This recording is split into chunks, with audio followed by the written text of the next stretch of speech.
Assalamualaikum warahmatullahi wabarakatuh. Alhamdulillah, segala puji hanya milik Allah Subhanahu wa Ta'ala.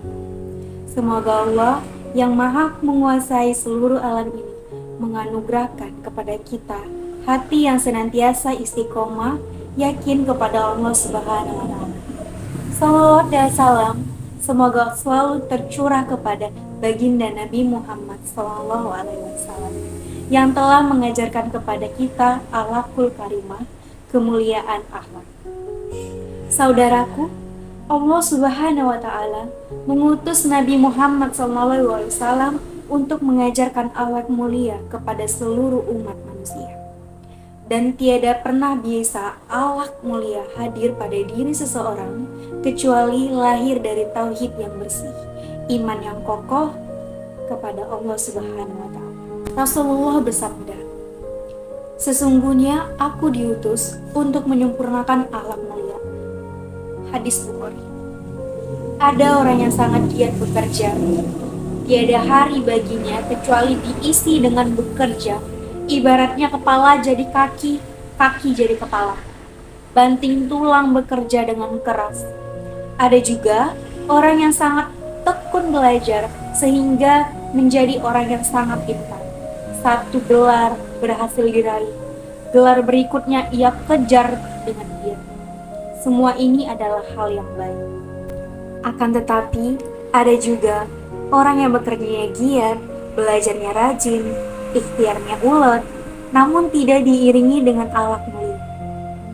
Maka tidak heran jika kita menemukan ada orang yang sukses mendapat penghasilan tinggi karena pekerjaannya. Namun ternyata ia tidak jujur, tega menipu demi keuntungan yang besar. Ada juga orang yang sukses meraih banyak gelar, namun kepintarannya ia gunakan untuk memperdaya orang lain, untuk membodohi orang lain. Lantas, apa artinya karir tinggi, penghasilan yang besar, gelar yang banyak, jika tidak punya akhlak yang mulia? Semua itu sama sekali tidak akan mendatangkan manfaat dan keberkahan. Padahal, inilah yang sesungguhnya kita perlukan.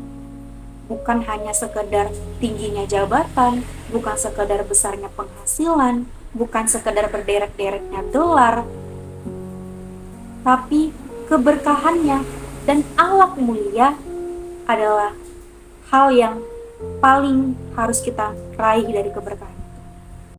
Saudara-saudara sekalian, kita tahu bahwa ketika kita menjadi orang yang memiliki akhlak yang baik, ketika orang memiliki akhlak yang mulia, itu memiliki banyak sekali keutamaan.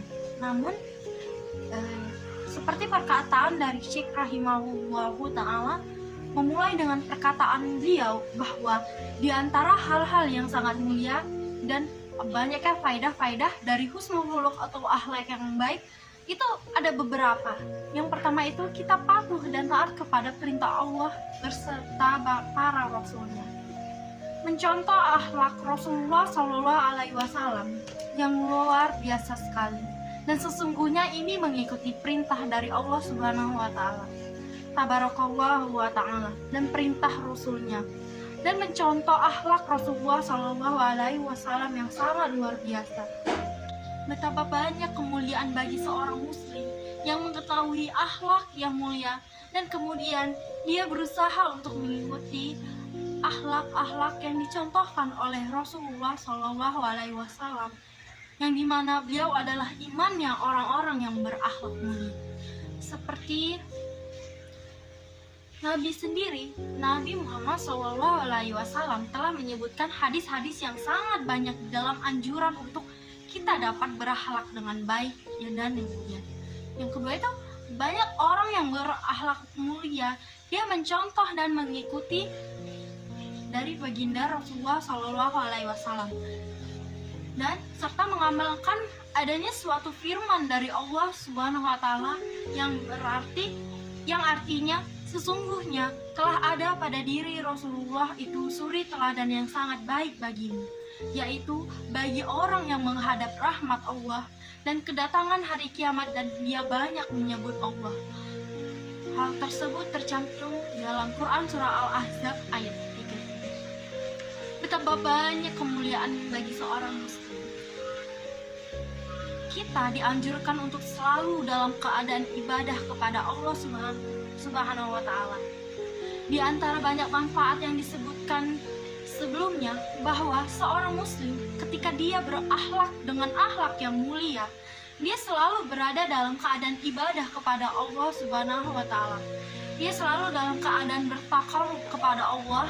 Dan sebagaimana orang bertakarub kepada Allah dengan sholat, dengan puasa, dengan zakat, maka orang-orang yang mempunyai akhlak yang mulia pun sedang bertakarub kepada Allah Subhanahu wa Ta'ala. Karena ibadah adalah sebuah nama yang mencakup seluruh yang dicintai oleh Allah Subhanahu wa Ta'ala, dari perkataan, perbuatan, dan batin yang baik. Di antara amalan-amalan ibadah itu adalah akhlak yang mulia, akhlak yang baik.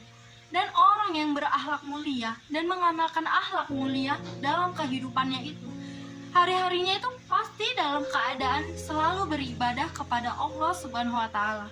Hari-hari selalu dalam keadaan yang mendekatkan diri kepada Allah dengan banyak cara, seperti sholat tahajud, sholat wajib, berzakat, berinfak, dan masih banyak hal-hal baik yang bisa dilakukan untuk mendekatkan diri kepada Allah SWT.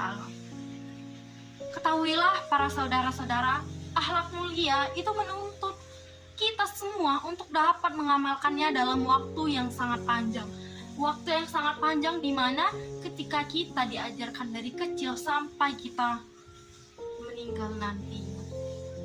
Seseorang yang berakhlak mulia, maka dia harus latihan setiap saat. Dirinya selalu dilatih setiap saat untuk dapat berakhlak mulia di dalam muamalah bersama para manusia. Dia harus pandai bagaimana hidupnya dalam kondisi akhlak yang sangat hebat. Dan itu pastinya membutuhkan waktu serta kesabaran yang sangat panjang, serta adanya ketulusan dan keniatan di dalam hati. Oleh karena itu, Nabi ditanya tentang ibadah yang paling banyak memasukkan orang ke dalam surga. Nabi kita Shallallahu Alaihi Wasallam mengatakan yang berarti takwa kepada Allah dan akhlak yang baik, berdasarkan hadis riwayat Tirmizi. Kemudian Nabi juga pernah mengatakan yang artinya sesungguhnya orang yang paling aku cintai dan yang paling dekat denganku, tempatnya pada hari kiamat adalah yang terbaik akhlaknya di antara kalian. Hadis riwayat At-Tirmizi. Nah, saudara-saudara sekalian, di antara kelebihan-kelebihan akhlak yang kita memiliki akhlak yang mulia serta akhlak yang baik, itu kelebihannya kita akan dicintai oleh orang lain.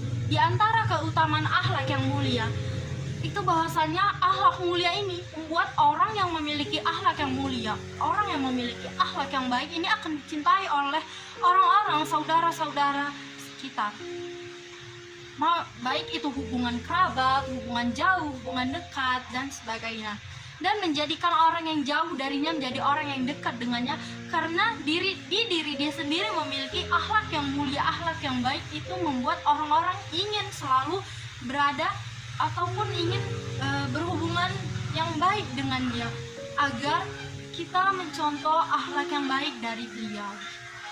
Oleh karena itu, hendaknya itu kita selalu berusaha untuk bagaimana diri kita, jiwa kita dididik untuk dapat berakhlak mulia. Dan di antara yang paling penting adalah bahwasanya orang yang berakhlak mulia itu harus ditanamkan akhlak mulia itu pada dirinya saat dia mengajar, pada saat dia mentarbiyah atau mendidik, pada saat dia berdakwah, dan hendaklah dia menjadi husnul khuluq atau mencontohkan tentang akhlak yang baik kepada para yang disampaikan, orang-orang yang disampaikan. Saudara-saudara sekalian, kita tahu bahwa akhlak yang baik akan memberikan kita kebahagiaan baik di dunia maupun di akhirat. Berkata rahimullah, dan husnul khuluq itu sebenarnya adalah sebuah kebaikan yang boleh jadi melebihi sebuah kebaikan apabila seseorang berbuat baik dengan harta yang ia miliki. Beliau dalam ceramahnya, mengutip dari ceramahnya, berkata bahwa Nabi Muhammad SAW mengatakan, kalian tidak akan mungkin membuat manusia bahagia dengan harta kalian. Akan tetapi, buatlah manusia bahagia dengan akhlak yang baik yang kalian miliki di dalam diri kalian sendiri. Dan sesungguhnya, apabila seseorang berkumpul padanya pada dua kebaikan ini, maka kesempurnaanlah bagi dia. Dia berbuat baik kepada manusia dengan hartanya, dan dia berbuat baik kepada manusia dengan akhlak yang dia miliki. Ini adalah kesempurnaan. Maka banyaknya di antara kemuliaan akhlak yang mulia adalah bahwa orang yang berakhlak mulia itu mudah baginya untuk mendapatkan banyak sekali ilmu-ilmu yang syariat.